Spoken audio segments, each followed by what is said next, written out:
Mais l'objectif, ce n'est pas la quantité. L'imam Nawawi, dans son livre Tibyan fi adab hamalat al-Qur'an, c'est un très beau livre dans lequel il explicite la conduite, les bienséances que d'avoir une personne qui étudie le Coran Karim. Il s'est arrêté sur cette question. Et avec beaucoup de pragmatisme et d'intelligence, lorsqu'il a cité les faits remontant à certains compagnons, certains illustres savants qui clôturaient autant de fois le Coran pendant le Ramadan, lui, il nous livre sa conclusion, qui est formidable, sa conclusion. Alors il dit que la quantité de lecture, et c'est ça quelque part un peu la synthèse de son propos, il dit la quantité de lecture à laquelle nous allons nous exercer pendant le Ramadan est tributaire, écoutez bien, est tributaire de nos capacités. C'est lié à ça. Et qu'il faut rechercher, dit-il, de quoi percer les mystères, asrar, les mystères du Coran. Et chercher à percer les mystères du Coran signifie qu'il faut cultiver le sens de tadabbur, la méditation. C'est pour ça que le Coran a été révélé. Le Seigneur, dans le Coran, qu'est-ce qu'il dit? Il dit qu'ont-ils à ne pas méditer le Coran, ou bien leurs cœurs sont-ils scellés par des cadenas? Le but de la lecture, c'est méditer, lire, puis terminer le Coran peut-être 2 fois, 3 fois pendant le mois, mais tu n'as rien retenu du livre. Il ne t'apporte rien dans ta vie. À quoi ça sert? Et c'est là le problème de ce discours ambiant aujourd'hui que nous avons malheureusement dans nombre de nos mosquées. Très bien, bismillah ar-rahman ar-rahim, alhamdulillah, wa salatu wa salamu ala rasulillah, wa ala alihi wa sahbihi wa man walah. Rabbi shrah li sadri wa yassir li amri wa hlul 'uqdatan min lisani yafqahu qawli. Allahumma la sahla illa ma ja'altahu sahla wa anta taj'alu al-hazana in shi'ta sahla. Alors avant tout, je tenais à remercier très chaleureusement et très fraternellement notre honorable frère Abdelrahman, ainsi que toute l'équipe, les frères et sœurs qui ont participé à l'organisation de cet événement qui se situe à la veille de l'entrée de ce mois béni, le mois de Ramadan. Et vous l'avez entendu de la part de la bouche de Khalid. On s'est interrogé avant que je n'arrive ici, pour m'adresser à vous, on s'est interrogé au sujet de ce que nous allons faire. Parce qu'apparemment, vous attendiez un repas, le repas n'est pas encore là. Et c'est là que l'idée est venue de passer de la théorie à la pratique, de se dire on va vous faire jeûner pendant 1 heure, le temps de mon intervention, Inch'Allah. Donc voilà, là vous êtes à jeun, Inch'Allah, pour 1 heure, peut-être un peu moins d'ailleurs. C'est un bon exercice avant l'entrée de Ramadan, Inch'Allah. Barakallahu fikoum pour votre présence, Masha'Allah, vous êtes très très nombreux, c'est quelque chose de réjouissant. Cela prouve que cette thématique en lien avec Ramadan retient l'attention et surtout suscite l'intérêt de beaucoup de nos frères et sœurs, et que nous sommes, comme vous le savez, à quelques jours, à moins de quelques semaines de l'entrée de ce mois. Je tiens à m'excuser, j'ai une voix un peu éteinte, pardonnez-moi. Je vais faire du mieux que je peux, Inch'Allah. Alors le sujet que notre honorable frère Abdelrahman m'a suggéré de traiter avec vous, en fait c'est une thématique, d'abord je tiens à dire que je n'ai rien à vous apprendre aujourd'hui. Je ne suis pas là pour donner un cours ni une conférence. En fait l'objectif pour moi c'est juste de susciter un petit rappel, un petit échange avec vous si vous voulez. Sans plus, je n'ai pas la prétention d'adopter un ton moralisateur à votre égard, loin de là. Vous êtes des adultes majeurs et vaccinés, alhamdoulilah. Vous avez un certain bagage, sinon vous ne serez pas là. Mais voilà, c'est un rappel, un simple rappel pour moi, pour vous. Et je vais revenir sur la notion de rappel dans quelques minutes. Je pars bien entendu de la parole de notre Seigneur Azza wa Jal qui dit « Permettez-moi de m'arrêter sur ce verset très important. Rappel, car le rappel profite aux croyants. Que signifie ce verset? Et rappel, car le rappel profite aux croyants. Je vous ai donné la traduction, n'est-ce pas? Vous avez entendu la traduction, il rappelle, car le rappel profite aux croyants. Mais la vraie question qu'on doit se poser, c'est avons-nous profité, ou plutôt profitons-nous de ces rappels? Cela fait des années, cela fait de longues années que nous écoutons des rappels. Juste non. Conférences, des cours, des séminaires, des événements comme ceux-ci, ça fait des années qu'on entend des rappels. Mais la question, ce n'est pas juste d'écouter un rappel. La question, c'est de se demander aussi qu'ai-je tiré de ces rappels. Quelquefois, on a ce réflexe de dire, en sortant d'une khutbah ou bien d'une conférence ou d'autre chose, Mashallah, c'était un bon rappel. bon ou bien beau. Pour moi, c'est pareil. C'est un bon rappel, c'est un beau rappel. La question n'est pas de savoir si le rappel est bon ou beau. La question est de se demander, maintenant que j'ai tendu mon oreille, que je ne me suis pas endormi pendant que l'intervenant s'exprimait, la question est de savoir que vais-je tirer de ce rappel. Malheureusement, même les rappels aujourd'hui sont victimes de consommation. Nous sommes devenus, hélas, des consommateurs de rappels. On aime bien écouter. Mais pour quel changement, Allah alam, ça je ne sais pas. Donc c'est pour ça que si nous nous référons à l'attitude, à titre d'exemple, de la meilleure génération de l'histoire de l'islam, qui est celle des compagnons, qu'est-ce qu'on remarque?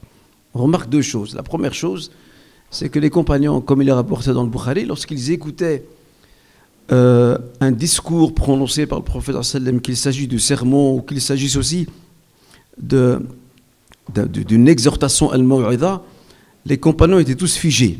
Personne ne bougeait. Ils étaient figés. Ça ne veut pas dire que vous devez être figé aujourd'hui. Hein. C'est juste pour vous expliquer un peu le sens de cette discipline sur laquelle ils ont été éduqués. Ils étaient comme figés. Comme si ils étaient tellement figés qu'un oiseau ou que des oiseaux pouvaient se poser sur leur tête, sans problème. Et l'autre chose intéressante, c'est que ces hommes et ces femmes qui ont entouré et accompagné le prophète sallam durant toutes ces années, ce qui les intéressait le plus des rappels prophétiques, ce n'est pas le rappel lui-même. Ce qui les intéressait le plus, c'est de chercher dans le rappel prophétique, qu'il s'agisse d'un sermon, je le rappelle, d'une exhortation ou d'un conseil qu'ils prodiguaient. Ce qui les intéressait le plus, c'est de voir, de chercher et de déceler le sauf-conduit qui va les sauver ici-bas et dans l'autre vie. Qu'est-ce que je peux faire dans ma vie à partir d'un rappel qui m'a été donné? Qu'est-ce que je peux faire dans ma vie pour l'améliorer, pour être un meilleur croyant, une meilleure croyante, un pieux, Inch'Allah, accompli, une pieuse accomplie? Qu'est-ce que je peux faire? Et c'est avec ce curseur-là, et c'est avec cette loupe qu'ils écoutaient le prophète sallam. Ils tendaient l'oreille attentivement. Pourquoi? Parce qu'ils cherchent dans son discours ce qui leur manque, eux. D'accord? Ce qui leur manque, ce qui peut parfaire leur éducation, ce qui peut les aider à cheminer vers leur Créateur, ce avec quoi ils peuvent gagner aussi l'au-delà. Alors, force est de constater, chers frères et chères sœurs, que nous sommes loin du compte de cette éducation qui était celle de ces hommes et de ces femmes qui ont accompagné, entouré le prophète sallam et qui ont été ses élèves. Aujourd'hui, je le rappelle, nous sommes, hélas très souvent, des consommateurs de rappels. On écoute, on a bien écouté. Mais au bout de 20, 30, 40 ans, qu'est-ce qui a changé en nous? Pas grand-chose. Et on risque de terminer notre vie de cette manière-là. Alhamdulillah, on peut s'estimer déjà heureux de faire partie de celles et ceux qui écoutent des rappels. C'est déjà ça. Parce que dans la Ummah, dans nos communautés, il y en a plein qui n'écoutent jamais de rappels. Toute leur vie sont dans l'insouciance jusqu'à leur mort. Qu'Allah nous préserve de cette situation. Il n'y a pas de plus mortel que le ghafla, l'insouciance. L'insouciance, elle tue le cœur. Elle tue le cœur. La personne ne sait même pas pourquoi elle est là. Qu'est-ce qu'elle fait? Elle mange, elle boit, elle fait ce que font les gens. Et demain, vous entendez, Foulane est décédé, Foulana est décédé. Et c'est dommage pour lui et pour elle. Mais quelle est la somme de ces heures dans cette vie d'ici-bas? Pas grand-chose. C'est une valise, c'est même pas, mais c'est un sac qu'elle prend avec elle. Vide. Il n'y a pas grand-chose dedans. Alors que le Seigneur nous rappelle de profiter de cette vie d'ici-bas pour constituer des provisions. Ça, c'est pas moi qui le dis, hein, c'est une parole divine. Dans Surat al-Baqarah, وَتَزَوَّدُوا فَإِنَّ خَيْرَ الزَّادِ التَّقْوَى. Approvisionnez-vous parce que la meilleure des provisions, c'est la piété. Donc le croyant, durant tout son chemin, doit travailler sur cet approvisionnement. Il doit jma'ar des provisions, il doit les réunir. Il doit les assembler parce qu'il en aura besoin dans son chemin, mais aussi pour rencontrer Dieu. Et le rappel, c'est le moment adéquat pour faire cette cueillette, pour aller chercher ces fameuses provisions qui vont nourrir notre foi, notre comportement et qui vont nous aider à nous améliorer. Voilà, alors j'espère que ma petite intervention ne sera pas pour moi et pour vous la Xème intervention que vous écoutez sur l'année ou durant cet après-midi. J'espère, Inch'Allah, qu'elle pourra nous aider à mieux comprendre ce qui nous attend dans quelques jours, dans quelques semaines, ce qui nous attend. Et c'est là que je m'arrête une fois de plus sur ce mois de Ramadan. Alors, s'il y a un pilier de l'islam qui est le plus suivi par la Ummah, par les musulmans, c'est Ramadan. C'est le plus suivi. Il y a des gens qu'Allah nous guide et qui les guide aussi. Dites Amin. C'est un petit Amin, ça. Je suis d'accord avec Khaled. Hein, c'est un peu relâché, là. Amin, allez. Amin. Voilà, ça c'est mieux. Excellent, parfait. Donnez-vous de l'énergie pour la suite. Hein. Le repas, il arrive, Inch'Allah. Donc, je disais, c'est le pilier le plus suivi. Le plus suivi. Et on peut le remarquer d'ailleurs qu'il y a dans nos familles, dans notre entourage, des gens qui ne prient pas. Ils ne prient pas, malgré 1000 exhortations, ils ne prient pas. Mais Ramadan, ils le font. Ramadan, ils sont là, ils sont fidèles. Et c'est là que nous avons un problème. En fait, l'éducation et la pédagogie qui ont été les nôtres pendant ces longues années, l'éducation et la pédagogie doivent être revues de fond en comble. Qu'est-ce qu'on enseigne à nos enfants à la maison par rapport à Ramadan? Qu'est-ce qu'on leur apprend? Il ne suffit pas d'inciter l'enfant, lorsqu'il atteint 5-6 ans, de lui donner un petit chocolat ou de lui accorder une permission. Essaie de jeûner une demi-journée, essaie de jeûner 2 jours ou 3 jours la semaine, par exemple. Ça ne suffit pas. Ou alors, on le laisse tranquille. Dès qu'il atteint l'âge de l'adolescence, tu dois jeûner. Et on le surveille de près. On s'assure qu'il n'est pas en train de manger en cachette. C'est pas ça l'éducation.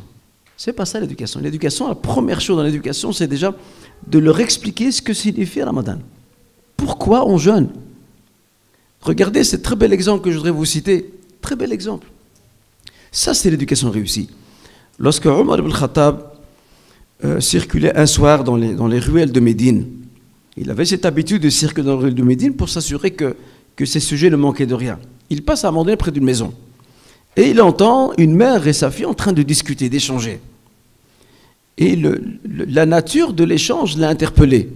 Alors il s'arrête un instant pour les écouter. Et il s'avère que cette mère vendait le lait et le lait battu au marché. Alors elle dit à sa fille, elle dit rajoute un peu d'eau pour augmenter la teneur, la quantité de ce qu'ils ont, ou de ce qu'elles ont. La fille refuse, elle dit non, je ne peux pas faire ça. Parce que le commandeur des croyants, donc Omar al-Khattab, nous l'a interdit. La mère, qu'est-ce qu'elle dit? Elle dit, mais de toute façon, le commandeur des croyants ne nous voit pas. Et c'est là que la fille réagit, elle dit, chère mère, si le commandeur des croyants ne nous voit pas, le Seigneur du commandeur des croyants, lui, nous voit. Et ça, Omar, il a aimé ça. Là, il a kiffé. Ah, il a vraiment kiffé. Alors, il a fait un petit signe sur la porte. Il est rentré chez lui. Le lendemain, il réunit ses garçons, ceux qui étaient encore célibataires. Qui veut se marier parmi vous? Il y en a un qui a levé sa main. Tu viens avec moi. Et il a demandé en mariage la fille. Et de cette union est descendu plus tard un grand homme qui a marqué l'histoire de l'islam, qui était un monarque, un souverain, juste, à l'image de son arrière-grand-père, qui est Omar ibn Abdul Aziz, très connu, le calife Omeyyade, Omar ibn Abdul Aziz, qui a reproduit le mode de gouvernance de son arrière-grand-père, Omar al-Khattab. Donc là, on voit qu'on a une éducation réussie. On a une éducation réussie dans le sens où cette fille dit à sa mère, si le commandeur des croyants ne nous voit pas, le Seigneur du commandeur des croyants nous voit. Et c'est ça l'éducation qu'on a besoin aujourd'hui avec nos jeunes et nos enfants. C'est pas seulement leur imposer, fais ceci, fais cela, c'est bien de faire ceci, c'est pas bien de faire cela. Mais leur expliquer pourquoi on le fait. Et les inciter dans ce sens-là. Si on arrive à faire ça pour demain, on va réussir à diminuer le nombre de garçons et de filles qui jeûnent par coutume et par tradition. Et ça renvoie à une notion essentielle. Le jeûne de Ramadan, mes chers frères et sœurs, c'est un pilier de l'islam. Ce n'est pas une simple obligation, c'est un pilier, retenez bien ça, c'est un pilier de l'islam. C'est un rukn. Et le prophète sallam utilise bien le terme. Boun al-Islam ala khams. L'islam a été bâti, a été érigé sur 5 piliers. Figure parmi ces 5 piliers, Ramadan. Et vous savez très bien qu'une maison qui manque d'une fondation, c'est une maison qui ne tient pas debout. Le premier vent qui arrive ou la tempête la ramasse. Idem ici pour ce qui est de Ramadan. Quelqu'un qui n'a pas compris que ce qui construit son dîn, ce qui bâtit sa relation avec son Créateur Azza wa Jal, c'est entre autres ce pilier, au même titre que la prière, et la prière, parlons-en. La prière, parlons-en. Peut-être que Abdelrahman organiserait une rencontre plus tard sur la prière. On pourra en parler en large. Mais si on a compris déjà, on doit faire une sorte de reprogrammation mentale. On ne doit plus voir Ramadan comme une simple obligation. Voilà, c'est obligatoire, je dois jeûner. On doit le voir comme un pilier critique de notre foi, de notre dîn. Et c'est avec ça qu'on rencontre Allah Azza wa Jal, en plus de la prière et d'autres choses, bien sûr. Et ce n'est pas par hasard qu'il est cité parmi les 5 piliers. Parce que le jeûne demande du sacrifice, le jeûne demande de la conscience, le jeûne demande de l'effort, le jeûne demande aussi de la responsabilité. C'est tout ça le jeûne de Ramadan. Ce n'est pas juste s'abstenir de boire et manger du matin jusqu'au soir, puis c'est terminé. On passe à autre chose. Comme celui qui avait mis un calendrier, c'était un jeune. Il avait mis un calendrier chez lui. Donc, premier jour de Ramadan, il est, machallah, il est en forme. Les jours suivants, il commence à se fatiguer. C'est normal, son rythme de vie est complètement retourné. C'est quelqu'un qui vit de nuit et dort le jour. Donc, il se réveille un peu avant de marrer pour rompre le jeûne. Mais toute la nuit, il est dehors. Et en fait, qu'est-ce qu'il a fait? Il avait un calendrier. Et ce calendrier, si vous regardiez ce calendrier, vous avez l'impression que c'est un prisonnier. C'est comme un prisonnier. Chaque jour, il met une croix sur la date. Vous voyez, donc il me reste encore autant de jours pour sortir de la prison de Ramadan. C'est dramatique d'en arriver là. Alors, les pieux prédécesseurs souhaitaient que toute l'année soit Ramadan. Nous, 29-30 jours, à la fin du mois, on est déjà KO, on est déjà épuisé. Et certains sont déjà contents que c'est l'Eid. En fait, il ne faut pas être content que c'est l'Eid. Oui, vous allez me dire, comment on ne peut pas être content que c'est l'Eid? Oui, l'Eid, c'est un moment de joie, certes. Mais en même temps, il faut avoir ce sentiment de regret à la fin de se dire, tiens, le mois se termine, qu'est-ce que j'en ai fait exactement? Suis-je de celles et ceux dont le prophète a dit Rubba sa'imin laysa lahu min siyamihi illa al-ju' wa dhama. Nombre de jeûneurs ne récolteront de leur jeûne que la soif et la faim. Suis-je de celles et ceux dont le prophète a dit Rubba qa'imin laysa lahu min qiyamihi illa as-sahar. Et nombre de celles et ceux qui veillent la nuit pendant Ramadan ne récolteront de leur veillée que la fatigue et l'épuisement. C'est ça la question qu'il faut se poser. Et ce n'est pas par hasard si Allah Azza wa Jal a déjà fixé l'objectif vers lequel on doit tendre toutes et tous à travers cette pratique du jeûne. Et surtout, la dépoussiérer et la libérer du carcan de l'habitude. Parce que le jeûne de Ramadan est encore une habitude chez nombre d'entre nous. Il faut décadenasser Ramadan, lui donner ses droits. Et lui donner ses droits, ce qui signifie que je ne suis pas seulement là pour m'abstenir de boire et manger. Ce n'est pas une fin en soi, Ramadan. Ramadan, ce n'est pas une fin en soi. Ramadan, c'est un moyen. Le jeûne, c'est un moyen pour aller vers autre chose. Comme disait si bien l'imam Ibn Qayyim, il disait que lorsque le corps est libéré des attentes matérielles, il est plus porté sur les choses spirituelles. Parce qu'il y a moins de pression sur lui. Et son âme est beaucoup plus pure. C'est ça l'objectif de Ramadan, mes chers frères et sœurs. Et pour ce faire, notre Seigneur Azza wa Jal a fixé un objectif. Et c'est cet objectif, cet horizon, si vous voulez, c'est vers cet horizon que nous devons aller. Et vers lui que nous devons tendre. Le verset, vous le connaissez tous, vous l'avez entendu 1001 fois, dans beaucoup de... Vous l'avez lu, vous l'avez entendu. Ya ayyuhalladhina amanu, ô vous les croyants, kutiba alaykum as-siyam, il vous a été prescrit le jeûne, kama kutiba alladhina min qablikum, la'allakum tattaqun. Voilà. Tout comme il était prescrit à vous qui était avant vous, la'allakum tattaqun. Ainsi donc, accéderiez-vous au stade de la piété. C'est ça le but. Rabbul Alamin n'a pas besoin qu'on se fasse souffrir en se privant de nourriture. Il n'a pas besoin de ça. Rabbul Alamin veut que ce jeûne puisse impacter ma vie de tous les jours. Que je sors de Ramadan avec quelques changements. Peut-être pas tout, mais au moins je sens que des lignes ont bougé. Je suis beaucoup plus assidu par rapport à la prière, par exemple. Je fais plus attention à ma langue. Je suis beaucoup plus respectueux envers mes parents, envers mes proches. Ça, c'est des changements notoires et réels que j'ai engrangés et tirés du jeûne de Ramadan. Mais si j'entre dans Ramadan et je ressors de celui-ci comme j'y suis entré, il n'y a rien. Et d'ailleurs, le prophète lui-même nous donne ce signal. Il nous donne cet indicateur. Il dit à un moment donné, il dit, رغم أنف رجل دخل على رمضان ثم انسلخ عنه قبل أن يغفر له. Malheur à celui qui connaît l'entrée du mois de Ramadan et qui voit le mois de Ramadan partir sans que ses péchés ne lui soient pardonnés. Il n'y a rien qu'à changer, c'est le même. C'est la même personne. C'est Abdullah, c'est Mohamed, c'est Fatima, c'est les mêmes. Comme il était avant Ramadan, il le sent encore après. Et donc, j'insiste, Inch'Allah, Barakallahu fikoum pour votre écoute. J'insiste pour reconsidérer Ramadan comme étant un pilier, pas une simple habitude, c'est un pilier de notre dîn. C'est quelque chose de critique. Et ce n'est pas aussi un hasard, et je me permets encore d'aller plus loin, ce n'est pas un hasard si Allah Azza wa Jalla s'est gardé lui-même le secret de la nature de la rétribution qu'il prévoit aux jeûneurs. Kullu amal ibn Adam lah illa as-sawm fa innahu li wa ana ajzi bih, disait le prophète sallam en attribuant cette parole à son Seigneur. Toutes les œuvres d'Adam lui reviennent, donc il connaît plus ou moins la rétribution, sauf le jeûne. Le Seigneur dit, il m'appartient. C'est moi qui rétribue. Et c'est pour ça que nous toutes et tous, ici, et nos frères et sœurs à l'extérieur, devant Dieu, ici, dans notre vie, nous ne serons pas égaux par rapport aux jeunes. On est égaux sur une chose, sur l'abstinence, ça oui. Au niveau de l'abstinence, nous sommes tous égaux. Toutes et tous, nous serons en état d'abstinence du matin au soir, ça c'est vrai. C'est la seule ligne sur laquelle nous sommes tous égaux. Mais la valeur qu'il y a derrière, elle ne sera pas la même. Il y en a qui ne vont rien tirer, mais absolument rien de leur jeûne. Il y en a d'autres qui vont occuper le haut de l'estrade, qui seront à un niveau très supérieur. Pourquoi? Parce qu'il y a un investissement derrière. Il y a une piété qui était recherchée. Il y a un changement qui était amorcé. Il y a une recherche de sens et de quête qui était convoitée. Et c'est ça, mes chers frères et sœurs, Ramadan. C'est cela la philosophie de Ramadan. Et ce n'est pas des discours matin et soir pour sortir après de ce moment béni avec pas grand-chose comme changement. Et permettez-moi de vous donner un exemple très concret. Regardez les mosquées. Maintenant, les mesures sanitaires ont été levées. Les mosquées se remplissent de nouveau.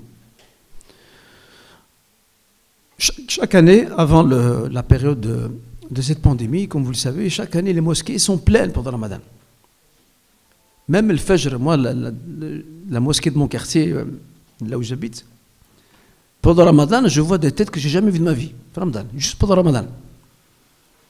Alors après de le gérer à cet exemple, je les vois. Mais une fois que le Ramadan est sorti, je ne les vois plus.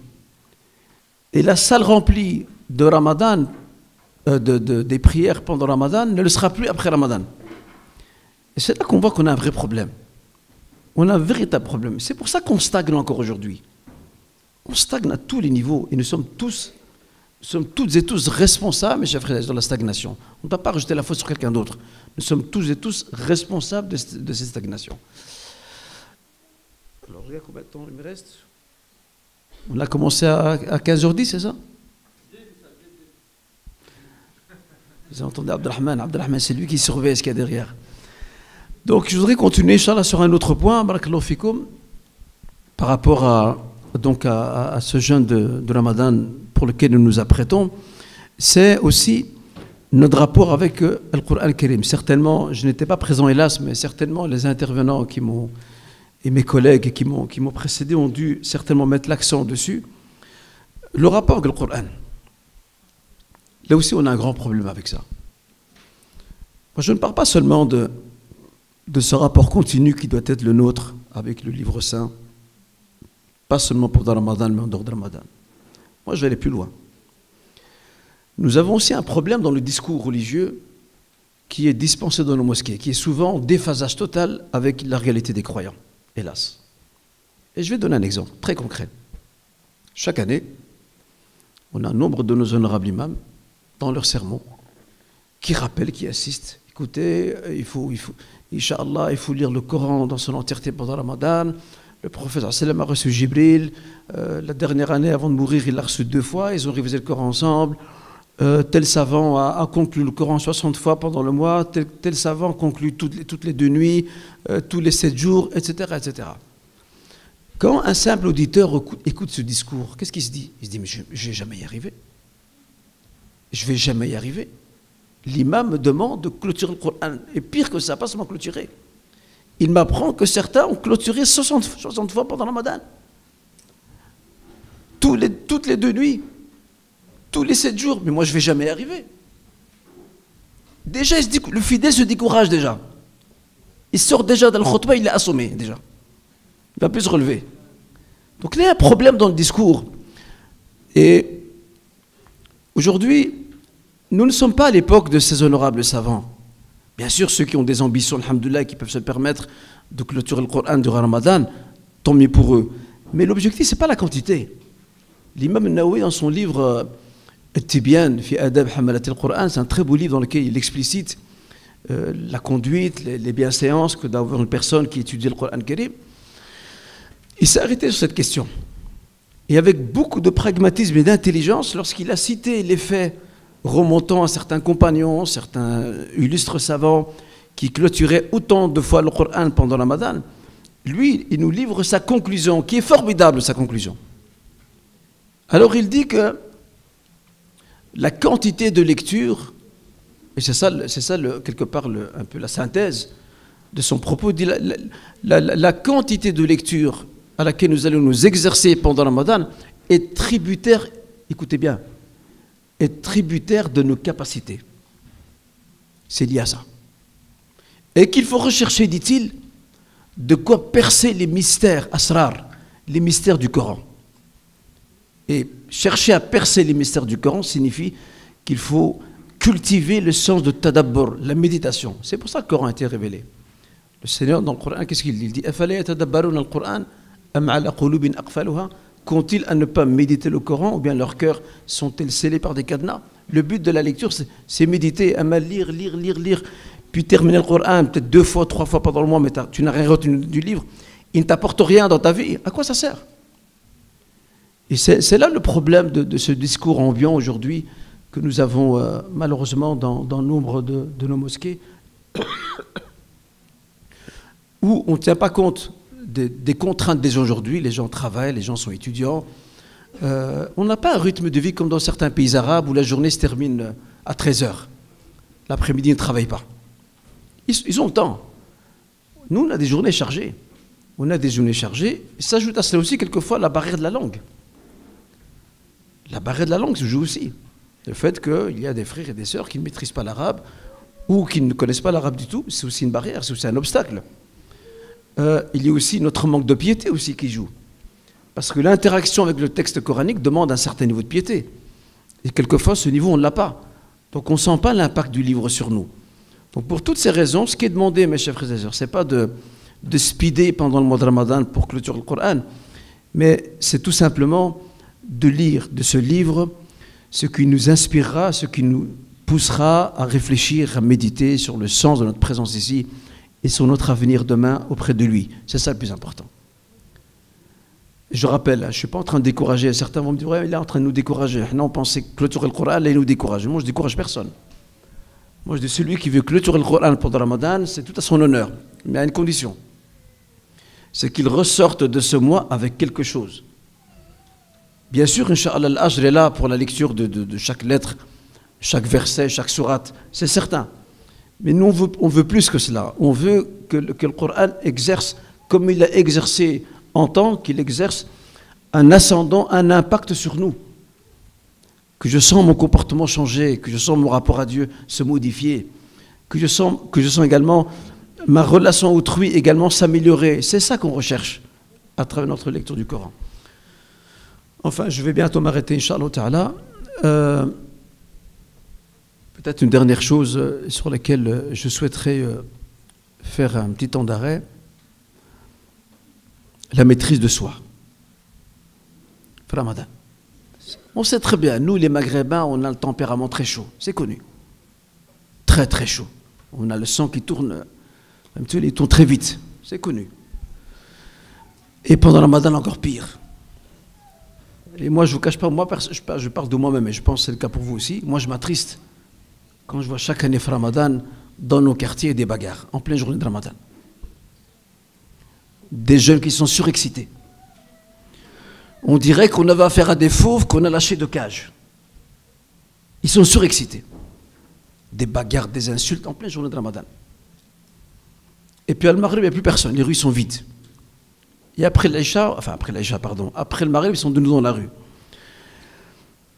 Et quand vous voyez que certaines communes mobilisent des patrouilles de police supplémentaires pour la circulation dans des communes à forte population maghrébine, musulmane, ça en dit long sur notre niveau à nous de civisme.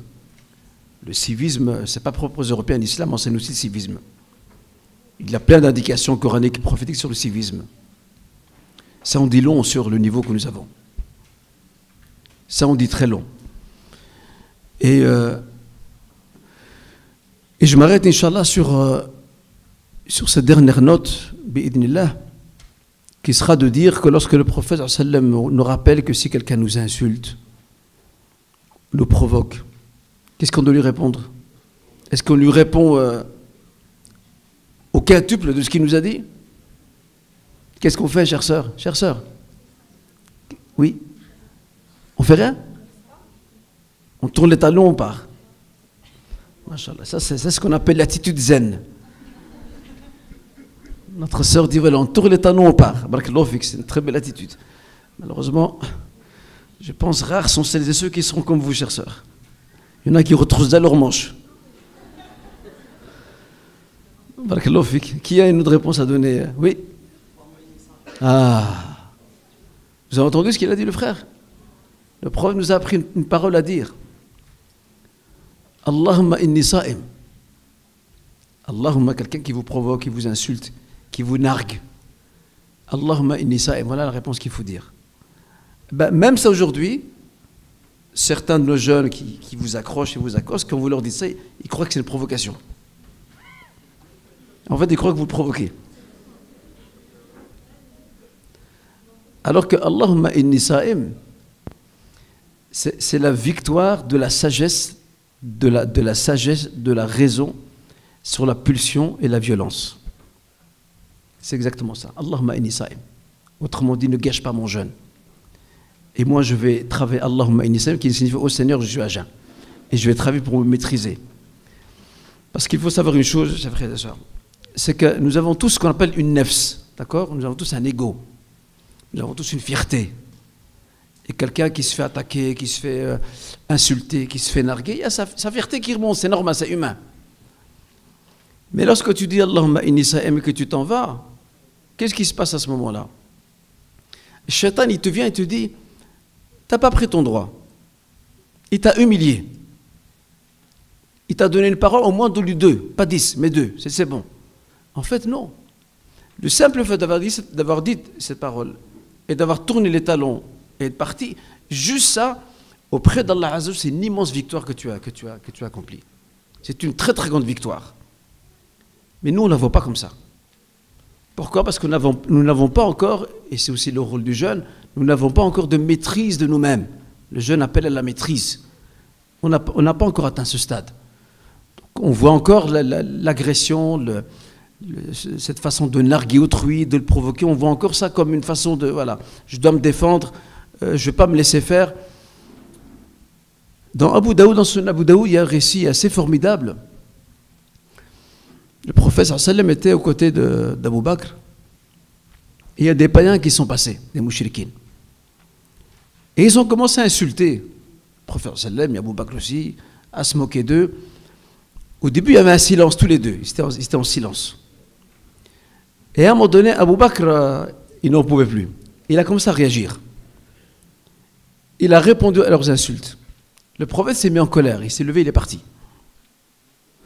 Il s'est levé, il est parti. Abu Bakr le rejoint pour s'enquérir et comprendre ce qui s'est passé. En fait, le prophète lui répond, quand nous étions tous les deux et que nous étions dans le silence, au même moment, les malaïkas étaient en train de le répondre. Ils étaient en train de le répondre. Mais lorsque tu as réagi, ils sont partis. Et c'est ce qui m'a mis en colère. Il ne fallait pas leur répondre.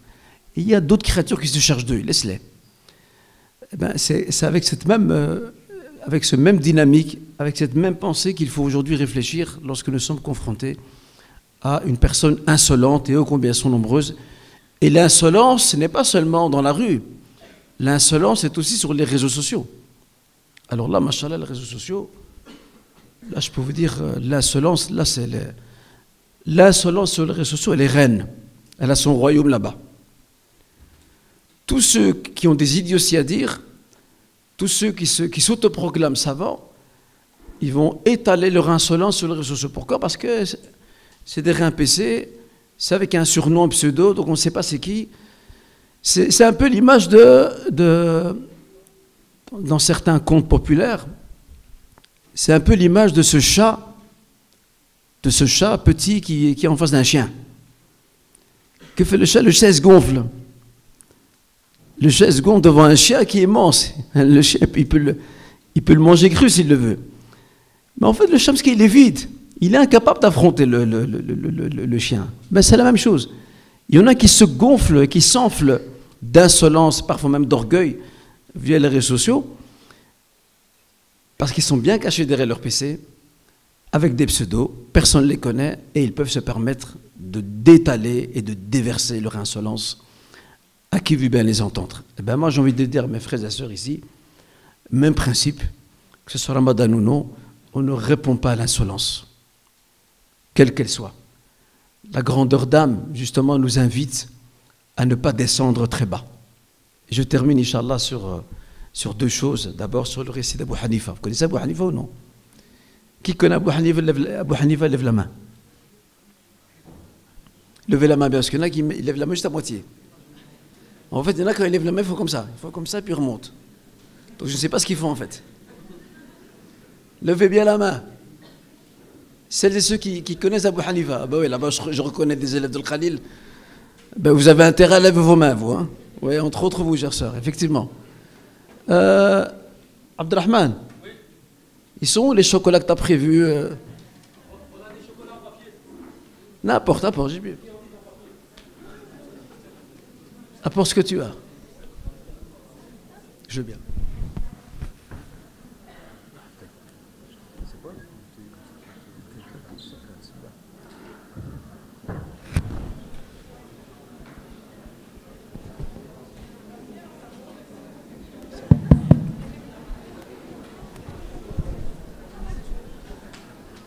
Machallah, carrément des livres. Moi, je pense, quand il m'a dit chocolat au papier, je pensais des chocolats emballés dans du papier.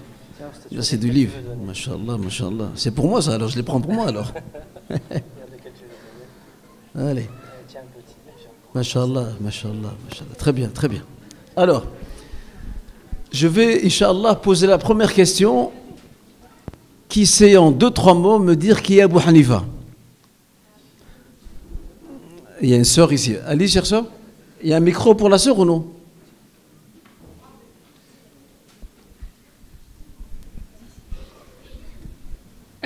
Salam alaikum. Alaikum salam. C'est l'imam d'un des 4 écoles de l'fiqh. Très bien. Continuez. Qu'est-ce que vous savez de lui? 3 mots. Pardon? Vous avez dit 3 mots. Ouais, mais l'effort, c'est de 3 mots.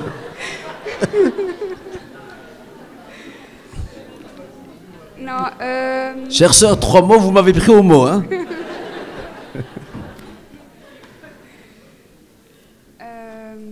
Qu'est-ce que vous savez? Donnez-moi d'autres petits détails.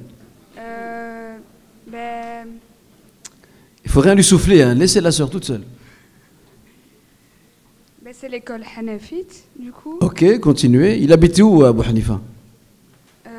Laissez-le, laissez la sœur, ne donnez pas de réponse, s'il vous plaît. Où il habitait, je ne sais pas. Mais dans quel pays il était? Quel pays? Je ne sais pas. Ok. Mais je sais que il a étudié à Médine aussi. Non, il n'a pas étudié à Médine. Ah, ben je ne sais pas du coup. C'est pas grave, c'est pas grave. Et c'est plus situé, je pense, en Turquie. Effectivement, l'école Hanafite est majoritaire en Turquie. Voilà, c'est tout ce que je sais. C'est tout? Bah, c'est déjà ça, alhamdoulilah, c'est déjà... Allez, je vous offre quand même un livre, chère sœur.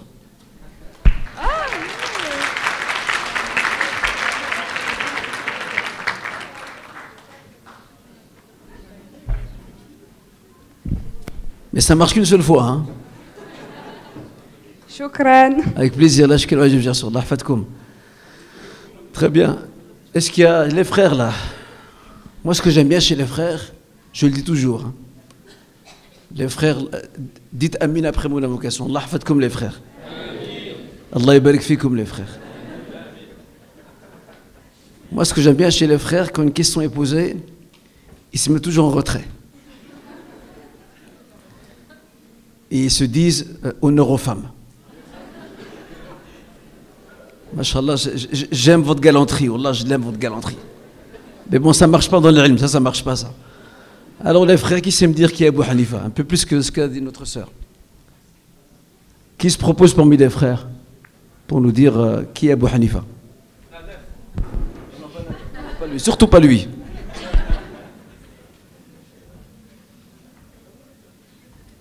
Qu'est-ce qui se passe là? Personne qui veut réagir, personne qui veut parler?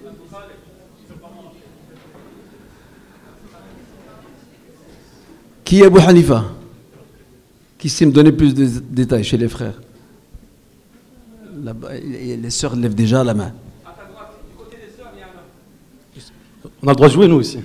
Allez, vas-y, c'est bon. Allez. Sauve l'honneur des frères, vas-y, allez, c'est bon. Non, juste une particularité, c'est que son école, elle est basée sur l'analogie, comparé aux autres écoles. C'est tout ce que tu as à dire. Vous avez... Il est fort, celui-là. Hein. Bien, la sœur, il nous a donné 3 mots. Lui, un seul mot, pas plus. Ah, c'est tout ce que j'ai à dire. Et il habite où, Abu Hanifa?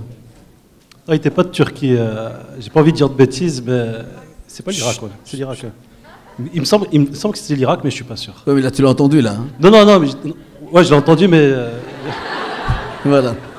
Voilà qu'il l'aurait pour ton honnêteté, c'est bien. Allah jazik bekhir. Qu'est-ce que je fais avec toi maintenant? Je te donne un livre, mais je te donne rien. Khalid, mon livre, s'il te plaît. C'est bon, j'ai un livre pour toi, c'est bon, ça fait. Il y avait une sœur qui avait levé la main. Qui sait me dire plus d'un... Oui, chère sœur, allez-y, là-bas au fond, oui. Donnez le micro.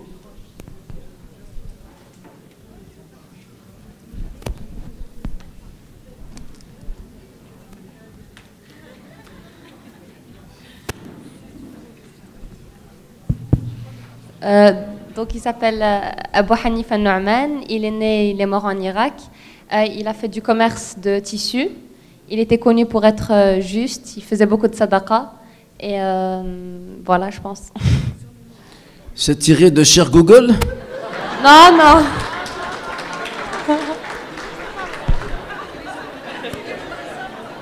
Je vais donner une histoire pour prouver que je ne l'ai pas pris de Google. Donc un jour, il avait donné... Où êtes-vous, chère sœur? Où êtes-vous? Je ne vous vois pas là. Ok. C'est de votre mémoire tout ça? Oui. Masha'Allah, tabarakallah. Masha'Allah. Continuez, allez-y, l'histoire. Donc un jour, il était commerçant de tissu, et un jour, il va donner à quelqu'un pour qu'il lui vende un tissu, si je ne me trompe pas, 2 tissus, je pense. Et il y en avait un qui contenait un défaut. Il avait dit qu'il fallait prévenir qu'il y avait un défaut dans ce tissu-là lorsqu'il va le vendre. Et donc la personne qui va s'occuper de le vendre va oublier et il va vendre le tissu avec le défaut au prix, les 2 tissus, donc au prix d'un tissu normal, sans défaut. Et par après, lorsqu'il va être au courant, il va essayer de le chercher. Et je pense que suite à cette erreur-là, il va mettre la moitié de ses gains, je pense en sadaqa ou un truc comme ça. Mais je m'en souviens plus en détail. Mashallah alik, chère sœur. Rien à dire, hein. Sans faire appel à Cher Google, Mashallah, très belle synthèse. Il était toujours bien habillé, il sentait toujours Elle bon. en rajoute encore, hein. Continuez, chère sœur, terminez, continuez. On le reconnaissait par l'odeur de son parfum lorsqu'il arrivait à un majlis. C'est tout. En fait, la sœur, lorsqu'elle l'a rajouté, elle m'a rappelé une histoire. On raconte ça se passe au Maroc, hein. On raconte qu'une femme, une vieille femme, les gens sont sortis au village pour voir le croissant lunaire, pour Ramadan. Cette femme, c'est une femme très âgée. Alors elle est sortie avec les gens, elle cherche et elle voit le croissant lunaire. Alors que les autres ne l'ont pas vu, personne ne l'a vu, sauf elle. Elle dit, il est là-bas. Alors ils viennent tous voir ce qui se passe et ils disent effectivement, ils disent, Mashallah, tu as une très bonne vue. Et d'ailleurs, il est aussi là-bas, il est là-bas. L'autre sœur, c'est la même chose. Elle a dit ce qu'elle avait à dire, puis elle en a rajouté encore une couche. Barakallahu fik, chère sœur, très très bien. Vous avez mon livre ou non? Non? Allez, c'est pour vous. Sur Ramadan en plus, hein? Khaled?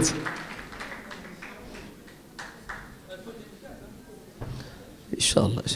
Tu m'en demandes trop là, hein? Inch'Allah. Maintenant, Inch'Allah, je voulais terminer, Inch'Allah, par Abu Hanifa.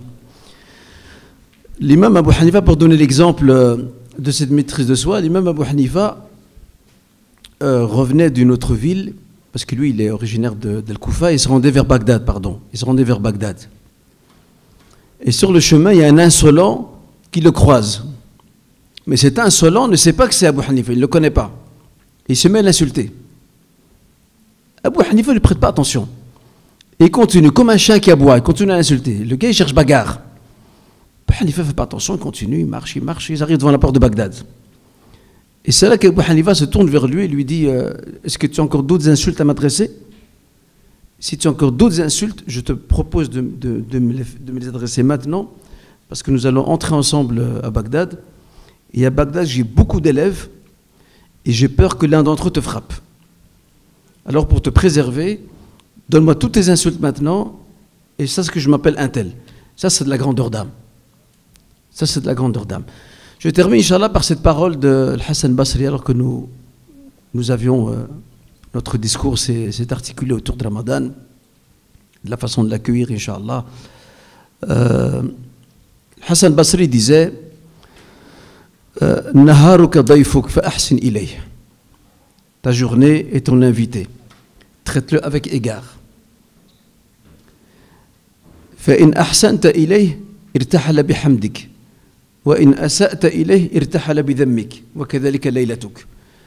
Ton jour est comme un invité. Si tu le traites avec égard, il s'en ira en faisant éloge de ta personne. Et si tu le traites avec dédain, il s'en ira en te critiquant, et il en est de même pour tes nuits. Cette parole de Hassan Basri, on peut exactement l'appliquer sur Ramadan. Chaque jour et chaque nuit de Ramadan représente pour nous des invités qui viennent nous voir chaque année. Et c'est à nous de voir comment nous voulons traiter nos invités que nous recevons chez nous et durant cette période bénie. Si on les traite avec égard, ils témoigneront en notre faveur dans notre vie. Si on les traite avec dédain, mépris, eh bien c'est très simple. Ils ne seront d'aucun recours dans notre vie et qu'Allah Azza wa Jal nous guide vers la meilleure voie. Je termine, Inch'Allah, maintenant par une question pour offrir un nouveau livre. Qui sait me donner en quelques minutes une petite synthèse de tout ce que j'ai dit? C'est facile. C'est très facile. J'ai pas été chercher très loin. Qui sait me donner une synthèse de tout ce que j'ai dit là maintenant? Petite synthèse. Ah, machallah, je suis content, il y a un frère qui a... Oui? Oui, ça c'est un petit résumé, oui. Attends, on t'apporte un micro. Non, vas-y, avec un micro.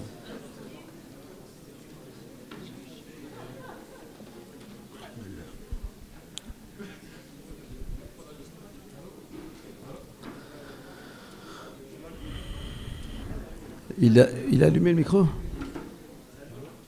Non, il ne fonctionne pas le micro. Non, mais tout le monde doit t'entendre. Hein. Tiens, donne-le mon micro, tiens.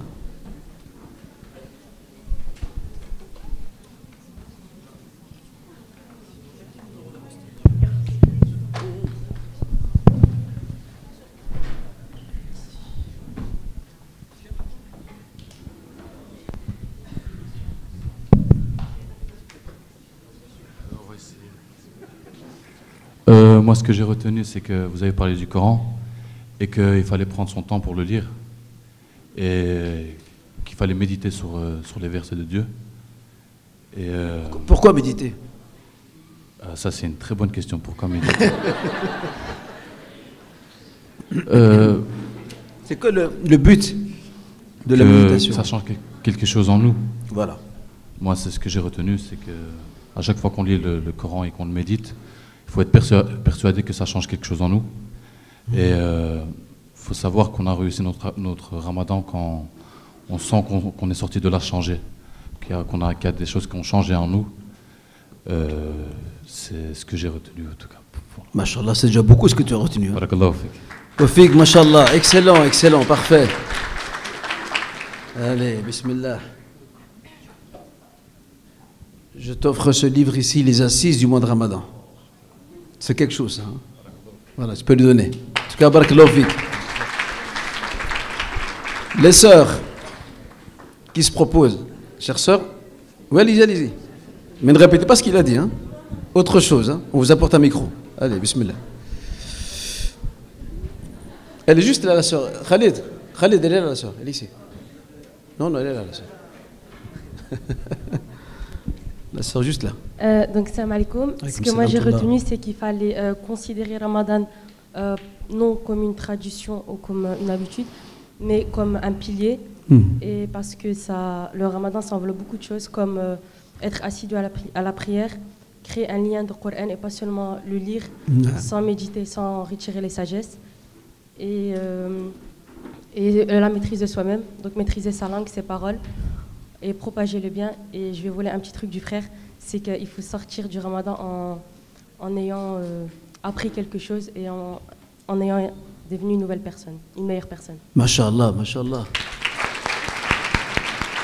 Ça c'est le disciple qui dépasse le maître. Hein.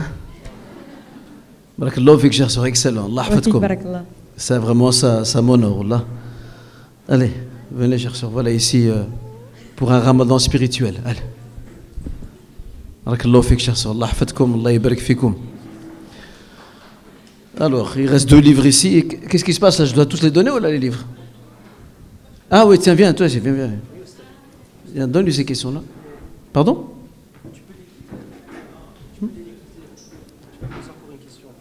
Encore une question comme ça, on termine ça. Ok, d'accord. Ok. Alors maintenant, la question que je vais poser, Inch'Allah, bon, ça se joue autour de ce livre. Hein. Vous le remarquez, le livre, il est un peu plus épais par rapport aux autres. Donc c'est pour ça que je vais essayer de rendre la question un peu plus affinée. Alors la question, mes chers frères et sœurs, est la suivante. Donc vous avez écouté une série d'interventions aujourd'hui. Il y en a encore d'autres ou non, les interventions? Combien? C'est tout? Non, je ne sais pas, je pose la question. Pardon? Ah, machallah, vous êtes là depuis 10 heures, machallah, tabarakallah. Ça va, je vais calmer mes ardeurs alors. Ouais, et sans manger en plus, machallah. Ben, tu vois, ça c'est un exercice de jeûne, ça, hein, avant la lettre. Hein. Alors, ma question est la suivante, Allah yabarak fikoum, c'est en sortant d'ici, Inch'Allah ta'ala, tout à l'heure, quelles seront les premières résolutions que vous comptez adopter pour vous préparer pour l'entrée de ce mois de Ramadan qui se propose, Inch'Allah. Ici, il y a un frère ici, il y a une sœur là. Il y a encore un autre livre ou non? Il n'y en a plus. Coupé en trop, je crois pas. Khair, Inch'Allah. Est-ce qu'il y a une sœur là-bas aussi qui voulait réagir? Non, vas-y, bismillah. Ah oui, Jib. Masha'Allah. Barakallahu fik. Allah hafdak. Bismillah. Bismillahirrahmanirrahim. Je vais dire en français. Alors, la première chose que je vais faire, c'est me remettre en question. Par rapport à le ramadan passé, qu'est-ce que j'ai pu faire comme objectif, qu'est-ce que j'ai pu atteindre? Et ce ramadan, mettre des objectifs clairs par rapport à toutes les adorations, comme par exemple à Salat Tarawih, comme par exemple à la méditation du Coran, comme par exemple à la lecture du Coran, et puis comme je donne cours aussi, à qui donner cours aussi, et mettre une stabilité pendant tout le mois de Ramadan, pour qu'à les 10 derniers jours, je me donne à fond. Et je regarde l'année passée, qu'est-ce que j'ai fait par rapport à Ramadan, et c'est à Ramadan d'augmenter encore plus ce que je vais augmenter encore plus les objectifs et les choses que je vais faire après le Ramadan. Faire des choses pour qu'il y ait un Ramadan continu. Et aussi, c'est très important, le jour. C'est-à-dire que chaque jour qui passe, voir où j'en suis de mon objectif. Est-ce qu'il y a 9 chaque jour pour voir un petit peu est-ce que j'ai réussi mon objectif du jour, est-ce que j'ai pas réussi mon objectif du jour, pour à la fin faire l'objectif du mois et faire une transformation spirituelle pendant ce mois. Inch'Allah, ça c'est un programme ambitieux, ça, Masha'Allah. Inch'Allah, un programme qui est source d'inspiration, bidnillah. En tout cas, tiens, je t'offre ce livre-là, Inch'Allah. Voilà, c'est pour toi. Saha. Chère sœur au fond, allez-y, bismillah. Ce livre-là, il a aussi de la valeur. Hein. C'est parce qu'il était offert par un frère à qui je l'avais offert. Allez-y, chère sœur, donne le micro à notre sœur là-bas au fond. C'est avec notre sœur qu'on va terminer, Inch'Allah. Elle va clôturer le champ des questions-réponses. La sœur est là-bas. Ouais, ok, pour le micro. Comme ça, après, on termine le dua, Inch'Allah. Et après, je vous dis Assalamu alaikum.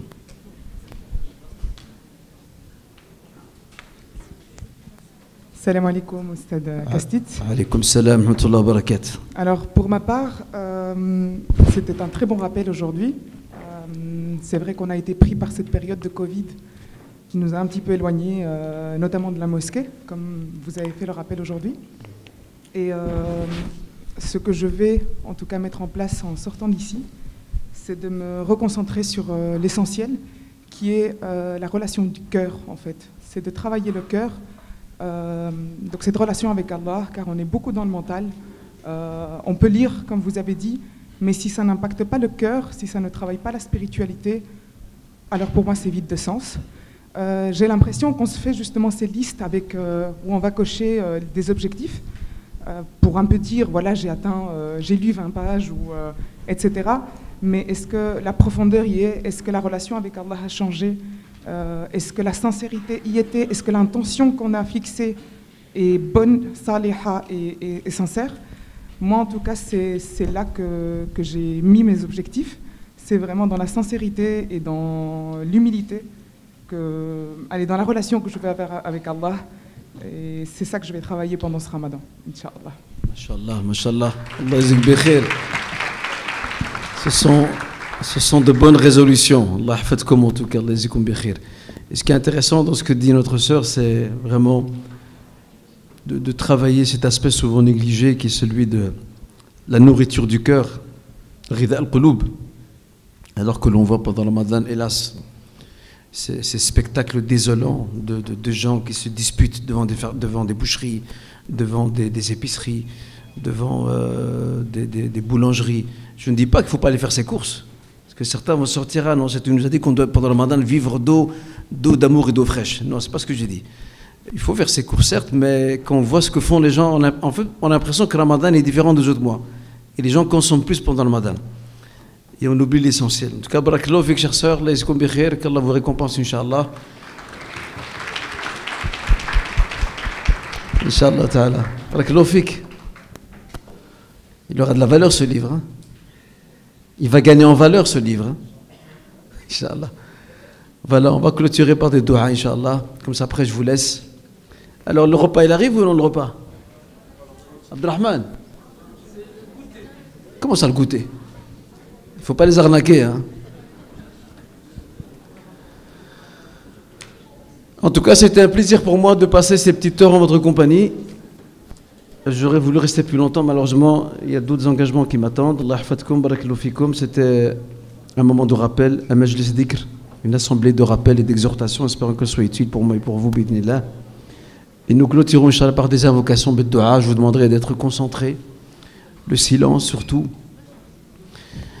اللهم إنا نسألك بأسمائك الحسنى وصفاتك العلى أن تجعل اجتماعنا هذا اجتماع مرحوما وتفرقنا من بعده تفرقا معصوما اللهم إنا نسألك الهدى والتقى من العمل ما ترضى يا أرحم الراحمين يا رب العالمين اللهم بارك في جمعنا هذا اللهم بارك في جمعنا هذا اللهم بارك في جمعنا هذا يا حي يا قيوم يا ذا الجلال والإكرام اللهم إنا نسألك بمنك وكرمك ورحمتك أن تبلغنا رمضان اللهم بلغنا رمضان اللهم بلغنا رمضان اللهم وفقنا لصيامه إيمانا واحتسابا اللهم وفقنا لصيامه إيمانا واحتسابا اللهم اجعله ذخرا لنا في الأخرى اللهم اجعله لنا ذخرا لنا في الأخرى يا أرحم الراحمين يا رب العالمين اللهم علمنا ما ينفعنا وانفعنا بما علمتنا اللهم إنا نعوذ بك من علم لا ينفع وقلب لا يخشع ونفس لا تشبع وعين لا تدمع ودعاء لا يسمع ولا يرفع يا أكرم الأكرمين يا أرحم الراحمين اللهم حقق لكل واحد منا ما يحب ويرضاه اللهم حقق لنا آمالنا ورجاءنا، اللهم حقق لنا آمالنا ورجاءنا. اللهم ارحم موتى المسلمين، اللهم ارحم موتى المسلمين، اللهم ارحم موتى المسلمين الذين شهدوا لك بالوحدانية ولنبيك بالرسالة وماتوا على ذلك. اللهم ارحمهم وأكرم نزولهم ووسع مدخلهم ونقهم من الذنوب والخطايا كما ينقى الثوب الأبيض من الدنس. اللهم اشف مرضى المسلمين، اللهم اشف مرضى المسلمين، اللهم اشف مرضى المسلمين. اللهم فرج عن المهمومين، اللهم فرج عن المهمومين. اللهم اقض الدين عن المدينين يا حي يا قيوم يا أرحم الراحمين. اللهم انصر المستضعفين من المسلمين في مشارق الأرض ومغاربها، اللهم انصرهم نصرا مؤزرا، اللهم كن لهم عونا ونصيرا يا أرحم الراحمين يا رب العالمين. اللهم بارك في جمعنا هذا، اللهم اشملنا برحمتك، اللهم اشملنا بعفوك، اللهم اشملنا بمغفرتك يا أرحم الراحمين يا رب العالمين. سبحانك اللهم بحمدك أشهد أن لا إله إلا أنت أستغفرك وأتوب إليك. وصلي وسلم على نبينا محمد وعلى آله وصحبه أجمعين، وآخر دعوانا أن الحمد لله رب العالمين. وبارك الله فيكم والسلام عليكم ورحمة الله. بارك الله فيكم à toutes et tous.